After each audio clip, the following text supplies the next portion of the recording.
In today's video, I'm going to teach you how to create a pop-up form in Mailchimp.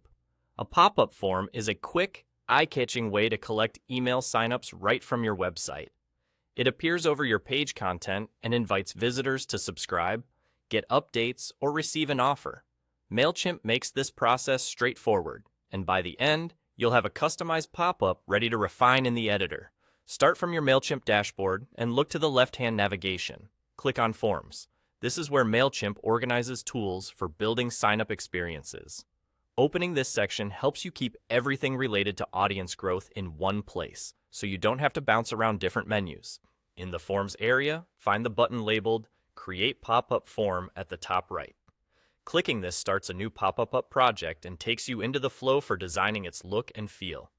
Think of it as opening a fresh canvas. No changes are final yet, so you can explore safely.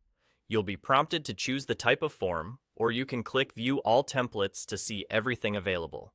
Templates differ by layout and style. Some are bold and full width, others are compact and minimal. Consider where your pop-up will appear on your site and how much space you want it to take. If you're unsure, browsing all templates first gives you a quick visual sense of what might fit your brand. Once you find a layout that suits your goals, select the template you want and click Create Form. This confirms your choice and loads the design in the editor so you can make it your own. Don't worry if you're not totally set on the look. You can still adjust colors, fonts, and content in the next step. You'll now land in the editor mode, where you can continue editing and personalizing the pop-up.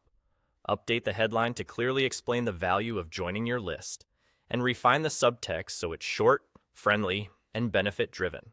Adjust colors to match your brand, and choose a button label that's action-oriented.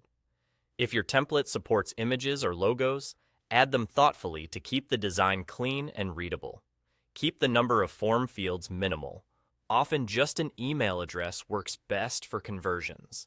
Use contrasting colors for the button and background to improve visibility, and check that the text is easy to read on both desktop and mobile. Preview as you go, and keep the message concise so visitors can decide quickly. When the visuals and copy feel aligned with your brand and goals, you're in great shape to proceed within the editor. And that's it. You've created a pop-up form in Mailchimp and set yourself up to personalize it for your audience.